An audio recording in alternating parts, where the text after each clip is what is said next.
What if the very architect of our universe, the supreme being responsible for all existence, was not the benevolent, all-loving God we often envision? What if, instead, this creator was ignorant, flawed, or even malevolent? This provocative question, seemingly born of modern cynicism, was in fact central to a profound theological debate that raged through the nascent years of Christianity. As the foundational tenets of faith were being forged, a radical and often terrifying belief emerged from its shadows. Hidden within the vibrant, chaotic tapestry of early Christian thought were whispers of a secret knowledge, a gnosis, that turned conventional understanding on its head. For a select few, the God of the Old Testament, the creator of the material world, was not the ultimate divine being, but a lesser, flawed entity, a cosmic craftsman known as the Demiurge. This wasn't merely a dissenting opinion. It was an existential challenge, suggesting that our world, with all its suffering and imperfection, was the product of an imperfect, perhaps even evil, creator. This documentary will plunge into the forgotten world of these early Gnostics, exploring their audacious cosmology where spirit battled matter, and true divinity lay far beyond our perceived reality. We'll uncover their unique interpretations of Scripture, their esoteric rituals, and the profound theological clash that erupted as nascent orthodoxy struggled to define the very essence of God. Join us as we journey into a time when the nature of creation itself was fiercely debated, and a dark shadow was cast upon the origins of our world. The world around us is a breathtaking marvel, yet it is also a crucible of suffering. From ancient battlefields to modern injustices, from the fury of nature to the quiet agony of illness, humanity has grappled with an enduring question. If a benevolent, all-powerful God created this universe, why does evil exist? Why do the innocent suffer? For millennia, philosophers and theologians alike have wrestled with this cosmic riddle, seeking comfort, understanding, or sometimes a radical alternative. In the chaotic intellectual landscape of the early centuries AD, a period ripe with philosophical inquiry and spiritual hunger, some Christian thinkers dared to ponder a truly unsettling possibility. What if the very God who created our flawed world was not the perfect, benevolent deity we imagine? What if the architect of our reality was, in fact, something far more sinister, or tragically, far less divine? This profound query laid the groundwork for one of the most provocative and fiercely contested beliefs in Christian history. The popular image of early Christianity often depicts a singular, unified faith, a nascent church speaking with one voice. But the historical reality was far more complex, a vibrant, often tumultuous tapestry of competing ideas, interpretations, and communities scattered across the Roman Empire. From Judea to Egypt, from Asia Minor to Rome itself, charismatic teachers and fervent followers wrestled with the profound implications of Christ's message, each offering their unique understanding of his teachings, his nature, and the path to salvation. This was not a monolithic movement, but a dynamic spiritual marketplace, a fertile ground where diverse theological seeds were sown, some destined to blossom into what we now recognize as Orthodox Christianity, others to be deemed heretical and meticulously suppressed.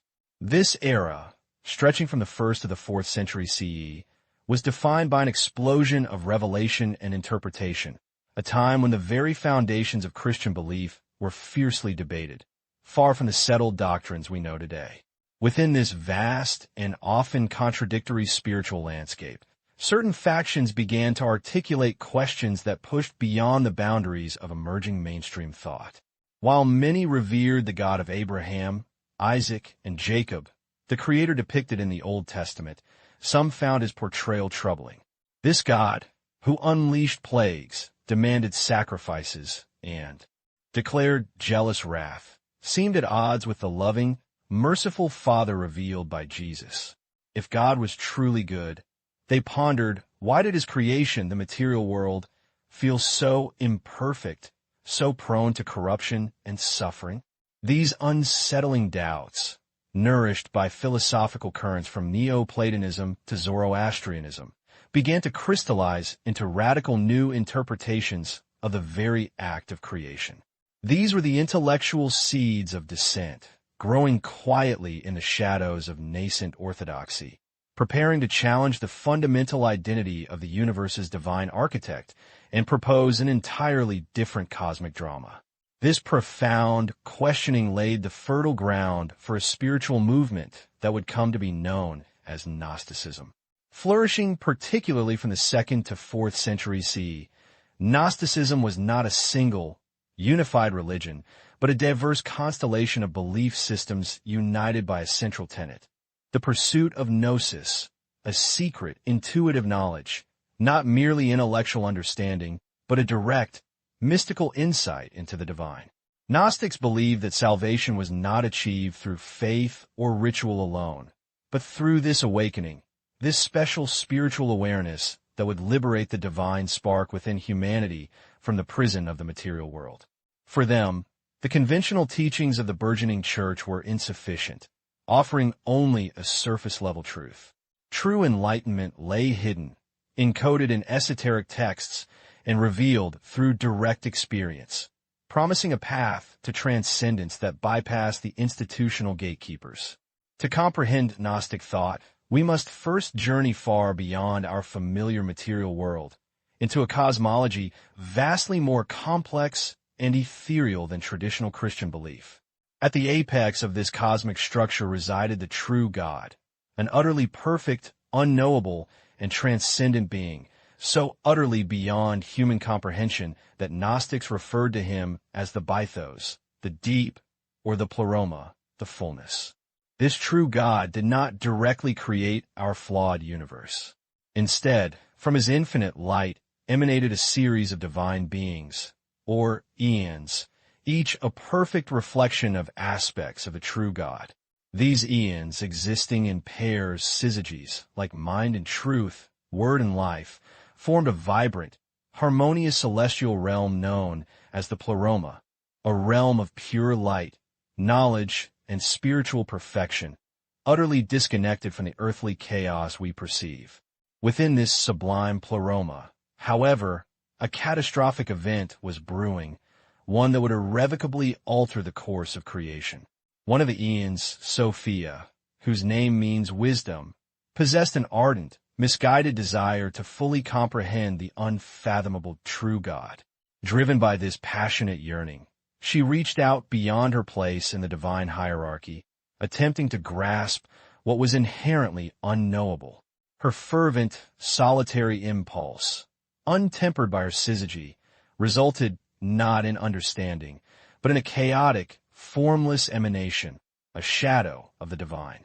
Cast out of the pleroma due to its imperfection, this errant thought of Sophia became the primordial material from which our universe would eventually be shaped. This fall of Sophia, a poignant tale of divine hubris and maternal sorrow, thus birthed the very substance of our flawed reality and set the stage for its unwitting architect. From Sophia's tumultuous, imperfect emanation, birthed in chaos and separation from the pleroma, arose a figure of immense power, yet profound ignorance, the Demiurge.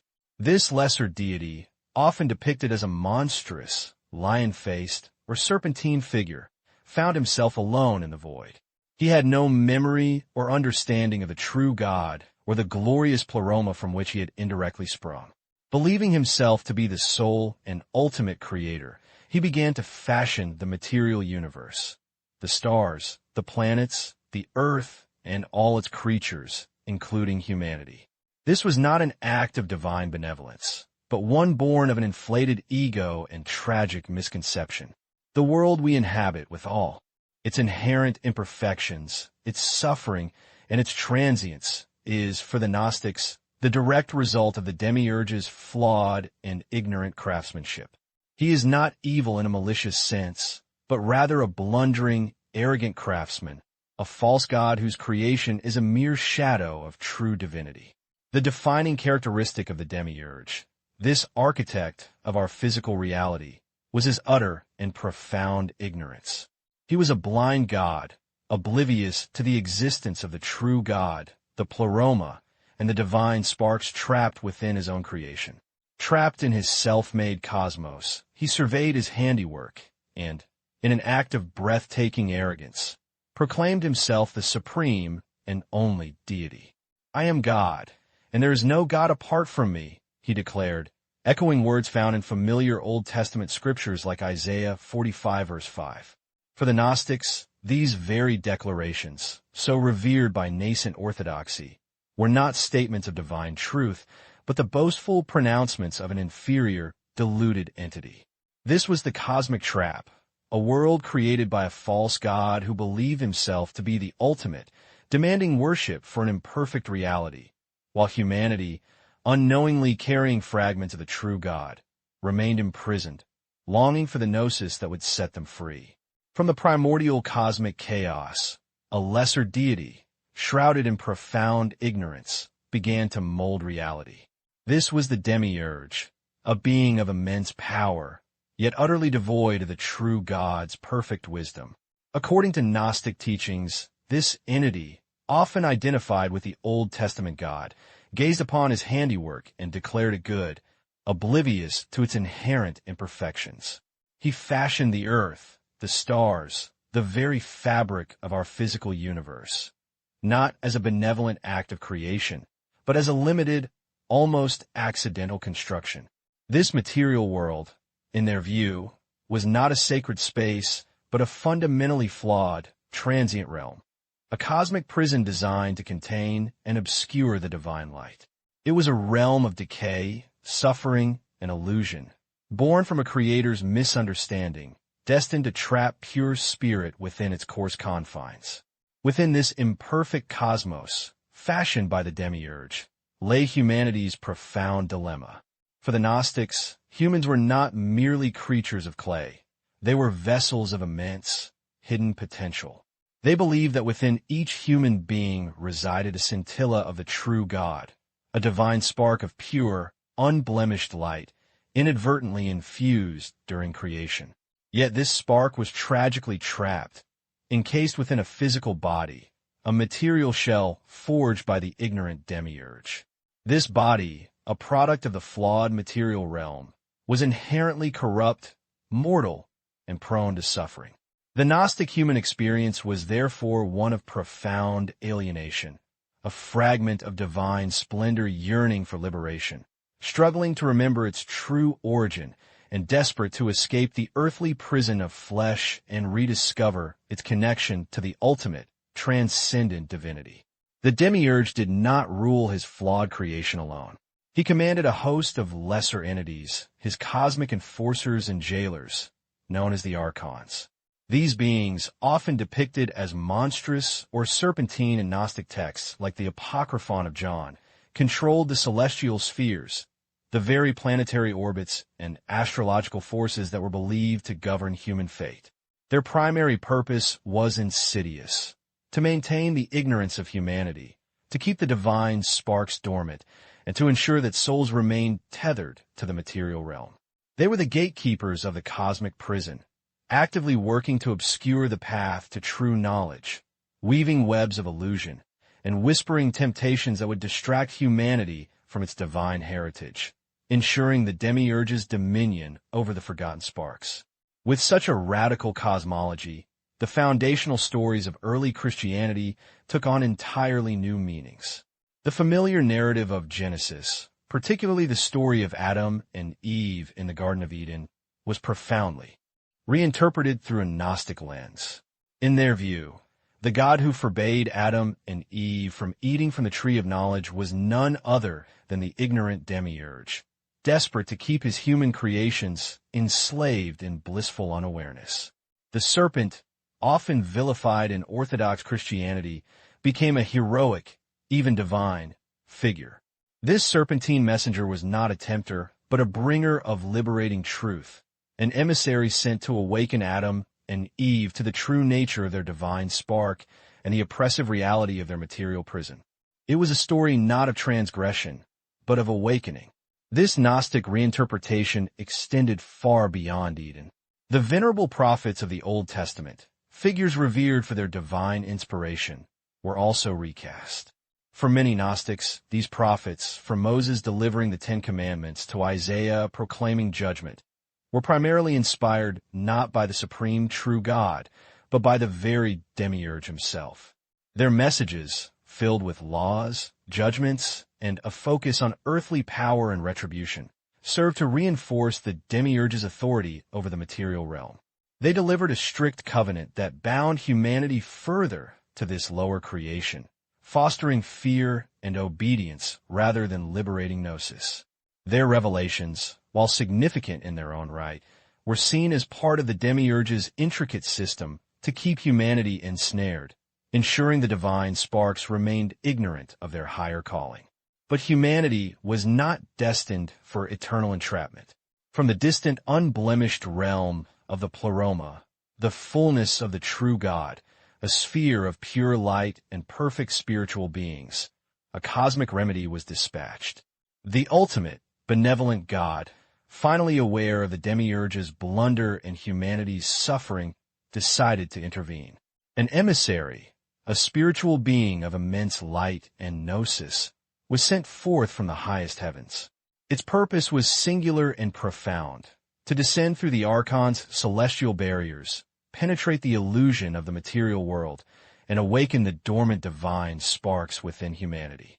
This was a mission of rescue, a beacon of hope piercing through cosmic darkness, designed to remind humanity of its true origin and guide it towards liberation from the Demiurge's dominion.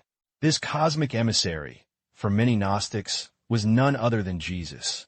However, their understanding of Jesus was radically different from what would become orthodox Christian doctrine. For Gnostics, Jesus was not primarily a physical redeemer whose sacrifice on the cross atoned for human sin. Instead, he was the ultimate spiritual revealer, the bringer of gnosis, secret, liberating knowledge. His mission was to awaken the divine spark within humanity, to teach them how to navigate the pitfalls of the material world, and to escape the clutches of the Demiurge and his archons. He was a guide, a teacher, a messenger from the true God, imparting esoteric wisdom that could unlock spiritual enlightenment and pave the way for the soul's ascent back to the pleroma. His power lay not in blood sacrifice, but in the transformative power of his hidden teachings. Given their belief in the inherent corruption of matter, many Gnostics faced a theological challenge. How could a divine emissary from the pure pleroma inhabit a physical body, a vessel created by the Demiurge? Their solution was Docetism, from the Greek word dokion, meaning to seem or to appear. Docetics believed that Jesus' physical body was not truly material. It was an illusion, a phantom, or merely a temporary spiritual vessel. True divinity, they argued, could never be tainted by corrupt flesh and blood. Therefore, Jesus only appeared to suffer, to eat, to walk, and even to die. His true essence remained untouched by the indignities of the material world, maintaining his spiritual purity while fulfilling his role as the revealer of saving gnosis, the specter of divine light moving through the Demiurge's dark creation. For the Gnostics, salvation wasn't found through faith and dogma, but through a radical, personal revelation, gnosis. This wasn't mere intellectual understanding, but a direct, intuitive, and experiential knowledge of one's true divine origin, a spark of the ultimate, unknowable God trapped within a material shell. It was the awakening to a shocking truth. We are not merely creatures of this flawed world, but fragmented pieces of the divine, longing to return to our source. Gnosis was the key to liberation, a spiritual escape from the prison of the cosmos engineered by the Demiurge. To achieve it meant to transcend the limitations of the flesh, to see beyond the deceptive illusions of this world, and to reunite with the boundless light of the pleroma. This profound quest for secret knowledge set them apart, marking a distinct, often perilous, spiritual journey. Such a radical cosmology naturally led to equally radical ethical stances. If the material world was fundamentally corrupt, created by an inferior god, then the body, its vessel, held little spiritual significance. This conviction splintered Gnostics into fascinating, often contradictory, practices. On one hand, many embraced extreme asceticism, rigorously denying all bodily pleasures, fasting, and celibacy, striving to free the divine spark from the prison of the flesh through severe discipline. They saw the body as a temporary, irrelevant shell. On the other, some embraced radical libertinism, believing the material world and its laws to be irrelevant to their spiritual salvation. They indulged in all manner of sensual acts, convinced that the body's actions held no true spiritual consequence for the enlightened soul. Two paths, both driven by the same core belief. The material world simply didn't matter. Among the labyrinthine paths of Gnostic thought, one figure rose to unparalleled prominence: Valentinus. Flourishing in the mid-2nd century, Valentinus was arguably the Gnostic equivalent of a pope whose sophisticated philosophical system challenged the burgeoning Orthodox Church directly. Educated in Alexandria and active in Rome, he crafted an elaborate cosmology featuring a hierarchy of divine beings, ends emanating from the ultimate true God, culminating in the tragic fall of Sophia, which inadvertently led to the creation of the material universe and the Demiurge. His nuanced theology, often presented as a deeper, hidden meaning within Christian scripture, attracted a vast following. So compelling was his vision that even Orthodox critics like Irenaeus found it necessary to dedicate entire treatises to refuting his teachings, testament to his profound influence and the intense intellectual battle for the soul of early Christianity. While Valentinus wove a complex tapestry, his contemporary, Marcion of Sinope, presented an even more incendiary proposition. Active around 140 AD, Marcion was a wealthy shipowner who arrived in Rome and declared a radical, irreconcilable split between the two gods. He preached that the stern, wrathful, law-giving God of the Old Testament, the Demiurge, was a separate, inferior, and unjust deity, distinct from the benevolent, loving, and entirely good God revealed by Jesus in the New Testament. Marcion's solution was drastic. He rejected the entire Hebrew Bible as the work of the Demiurge and sought to create a purified Christian canon, stripping away any text he deemed contaminated by Jewish influence. His movement, though declared heretical, forced early Christian leaders to define their scriptures and theology, shaping the very canon we recognize today. Long before Valentinus and Marcion, the shadowy figure of Simon Magus emerged from the pages of the New Testament, often considered the proto-Gnostic. Mentioned in the book of Acts, Simon was a Samaritan sorcerer who offered Peter and John money for the power to bestow the Holy Spirit, an act that gave us the term simony. Later apocryphal texts and early Christian writers expand his story, portraying him as a formidable magician who claimed divine status. He was said to travel with a former prostitute named Helena, whom he declared to be his first thought or divine female companion, a fallen emanation from the highest God, enslaved in the material world. Simon's blend of magic, claims of divinity, and the concept of a trapped divine feminine resonate deeply with later Gnostic themes, positioning him as a foundational, albeit controversial, figure in their prehistory. For centuries, our understanding of Jesus' teachings was confined to the 4 canonical Gospels. Then, in 1945, a discovery in the Egyptian desert changed everything. Among the unearthed Gnostic texts, one stood out for its directness and profound implications: the Gospel of Thomas. Unlike the narrative Gospels, Thomas is a collection of 114 cryptic sayings attributed to Jesus, a secret book presenting a distinct, often esoteric, interpretation of his wisdom. Here, Jesus speaks not of a coming kingdom, but of an inner light, urging followers to know yourselves and to become passers-by in this world. It offers a Jesus who emphasizes individual spiritual awakening, challenging orthodox interpretations and suggesting a Gnostic pathway to understanding his true message, free from the constraints of narrative or priestly mediation. This text provided a tantalizing glimpse into a lost vision of Christ, The Gospel of Thomas was but one jewel within an even greater treasure, the Nag Hammadi library. In December 1945, a young Egyptian peasant stumbled upon a sealed jar near the town of Nag Hammadi in Upper Egypt. Inside, he found 12 leather-bound papyrus codices containing over 50 texts, a trove of Gnostic scriptures, previously known only through the hostile critiques of Orthodox church fathers. This incredible discovery offered an unprecedented, direct window into the minds of the Gnostics, finally allowing their voices to be heard, unfiltered by their opponents. Texts like the Gospel of Philip, the Gospel of Mary, and the Apocryphon of John, preserved for 1,600 years, revealed a universe of diverse Gnostic cosmologies, alternative gospels, and profound mystical treatises. It was a discovery that rewrote the early history of Christianity, unveiling a vibrant, competing spiritual landscape long thought lost. Among the most comprehensive and illuminating texts found at Nag Hammadi is the Apocryphon of John, or the Secret Book of John. This profound revelation, supposedly recounted by Jesus to John after his resurrection, offers one of the most detailed and complete accounts of Gnostic cosmology. It begins with the ultimate, unknowable true God, moving through the emanations of divine beings, culminating in the dramatic fall of Sophia. Wisdom, from the pleroma, the divine realm.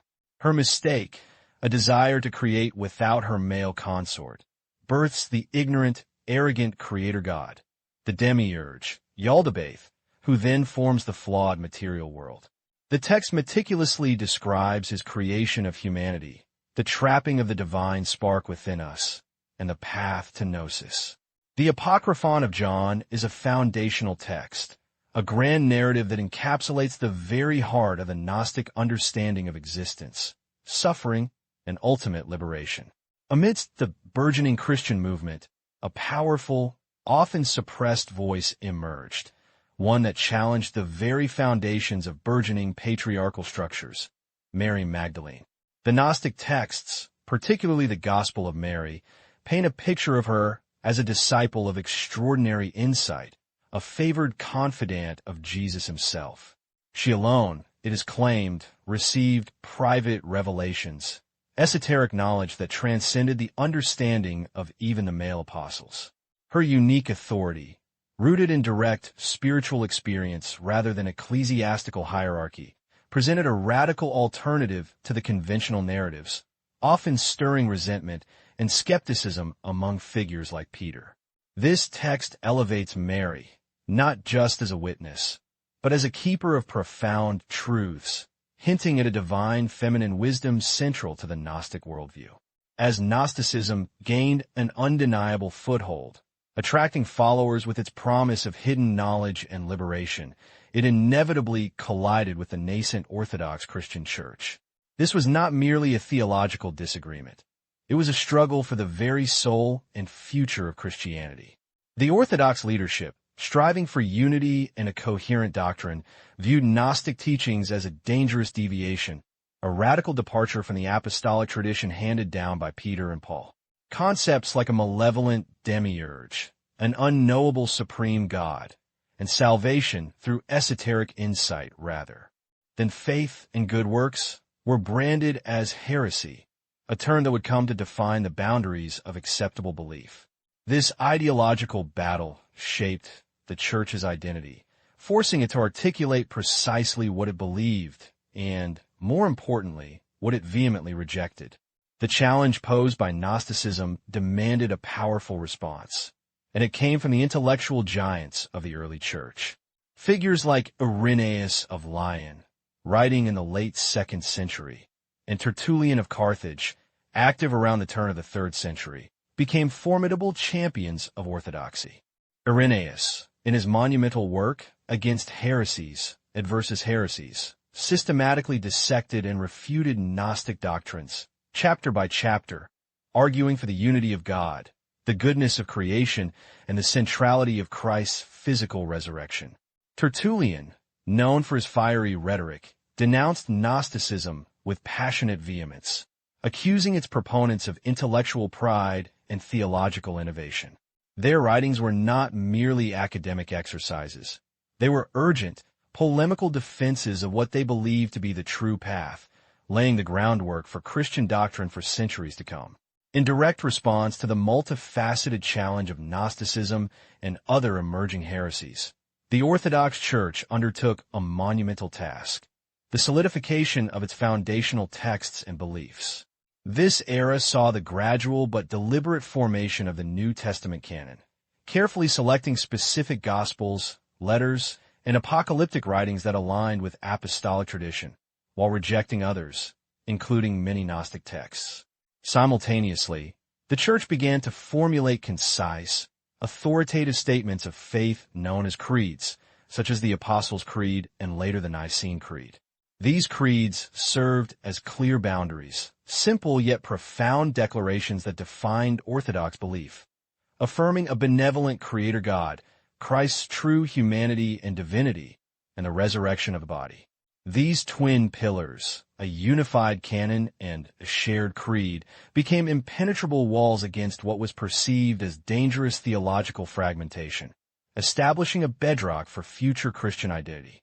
The intellectual and theological battle against Gnosticism soon escalated into systematic suppression.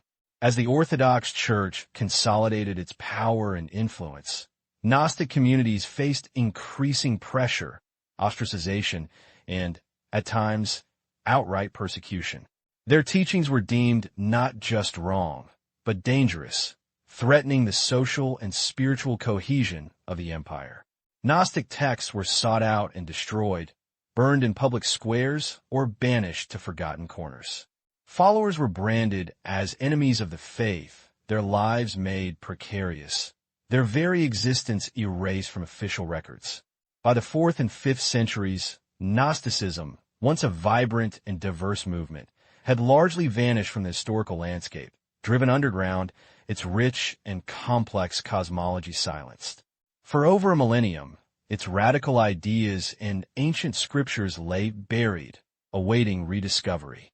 Yet, the story of Gnosticism did not end with its historical suppression. The dramatic discovery of the Nag Hammadi library in 1945, unearthing a treasure trove of Gnostic texts, ignited a modern resurgence, revealing a lost chapter of spiritual inquiry. Today, Gnosticism's ancient echoes resonate profoundly with contemporary thought, influencing New Age movements, philosophy, and even popular culture. Its themes of a hidden truth behind an illusory reality, the search for secret knowledge, and an inherent alienation from the material world, strike a chord with a modern disillusionment with established institutions and a search for deeper, personal meaning. This ancient heresy, once meticulously buried, now finds fertile ground in a world grappling with existential questions and a hunger for alternative spiritual perspectives, proving that some ideas are simply too powerful to remain silenced forever. Perhaps the most widely recognized modern parallel to the Gnostic narrative lies not in sacred texts, but in the realm of blockbuster cinema. The Wachowskis' groundbreaking film, The Matrix, released in 1999, presented a world startlingly resonant with ancient Gnostic cosmology. Humanity, unknowingly trapped within a simulated reality created by sentient machines, a powerful, deceptive entity, mirrors the Demiurge's construct of our material world. The protagonist, Neo, is the Gnostic hero, awakened to a hidden truth through a messianic figure, Morpheus, and tasked with liberating humanity through secret knowledge and a radical break from the illusion. The film's core message, that our perceived reality might be a meticulously crafted lie designed to enslave us, is a direct echo of a Gnostic cry against the archons and their limited, flawed creation. It's a testament to the enduring power of these ancient ideas that they can find such potent expression in a digital age. Beyond the silver screen, one of the 20th century's most influential science fiction authors, Philip K. Dick, famously wrestled with Gnostic concepts, infusing his works with a profound sense of cosmic paranoia and the fragility of reality. Dick, who experienced what he believed to be divine intervention and a revelation of hidden truths, became convinced that our world was a false construct, a black iron prison engineered by a malevolent or ignorant demiurge. His novels, such as Valis, Ubik, and Do Androids Dream of Electric Sheep, the basis for Blade Runner, explore themes of unreliable perception, manufactured realities, and a desperate search for authentic knowledge. Dick's intensely personal and often disturbing explorations of these themes positioned him as a modern Gnostic prophet, his atomic age anxieties resonating deeply with the ancient suspicion that the God who made this world was not truly good. The radical cosmology of the Gnostics, with its malevolent or ignorant demiurge, does more than just offer an alternative creation myth. It thrusts upon us questions that echo through millennia, challenging our most cherished assumptions about existence itself.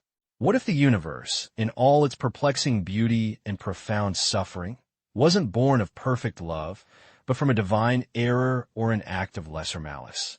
This ancient heresy compels us to confront the very nature of good and evil, to dissect the origins of our universe, and to meticulously re-examine the character of God. In a world still grappling with suffering, injustice, and the mysteries of cosmic design, the Gnostics' audacious, what if remains disquietingly relevant, a stark mirror reflecting our own doubts and the eternal human quest for meaning beyond the conventional narrative.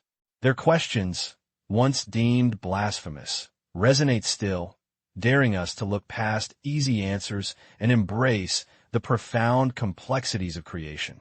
Yet, paradoxically, it was the very intensity of this Gnostic challenge that forged the identity of nascent Orthodox Christianity. Like a sculptor's chisel, the thread of Gnostic teachings forced the early church fathers, figures like Irenaeus of Lyon in the 2nd century, to articulate their doctrines with unprecedented clarity. Debates raged over what constituted authentic scripture, leading directly to the solidification of the New Testament canon. Creeds were formulated, like the Apostles' Creed, to define core beliefs against heterodox interpretations, and hierarchical church structures strengthened to maintain doctrinal purity. Gnosticism, the audacious other, became the crucible in which orthodoxy was refined, its boundaries drawn, and its foundational tenets cemented. This heresy as catalyst illustrates a crucial dynamic in religious history. Often, it is the opposition that compels a belief system to truly know itself, to stand firm, and to define its sacred truth. Ultimately, the complex tapestry of the Demiurge and Gnosticism is more than just a historical footnote of forgotten sections. It is a profound testament to humanity's perennial quest for meaning, our insatiable drive to understand the cosmos and our place within it. It speaks to the courage of those who, in any era, dare to reconcile profound spiritual faith with the often contradictory realities of human experience, even if it means questioning the very foundations of accepted belief. From the scrolls of Nag Hammadi unearthed in 1945 to the philosophical musings of today, the impulse to seek deeper truths, to peer behind the veil of conventional understanding, endures. The Gnostic's journey, with its radical vision of an imperfect creator, reminds us that the search for truth is not a destination, but an eternal, evolving quest, a daring expedition into the unknown reaches of the divine and the human soul. We've journeyed through the labyrinthine cosmology of the Gnostics, uncovering their audacious claim that the universe we inhabit, with all its beauty and its inherent suffering, was not the work of the ultimate benevolent God, but of a lesser, flawed entity, the Demiurge. This radical concept, once a vibrant thread in the tapestry of early Christian thought, posed an undeniable and profound challenge to the burgeoning Orthodox Church, forcing believers to confront uncomfortable truths about evil, free will, and the very nature of their Creator. Though largely condemned and suppressed, the core questions posed by the Gnostics about the origin of evil, the meaning of suffering, and the true nature of divinity never truly vanished. Echoes of their dualistic worldview resonate still, finding new life in philosophical thought, in literature, and even in contemporary spiritual seeking, reminding us that the human quest for understanding often pushes beyond comfortable narratives. The story of the Demiurge is more than just a historical footnote. It's a testament to the enduring human impulse to challenge foundational beliefs, to seek deeper meaning, and to grapple with the profound mysteries of existence. It compels us to reflect on the astonishing diversity of faith in its earliest forms and to ponder the timeless, unsettling questions about the universe we inhabit and the complex, often contradictory, nature of its creation.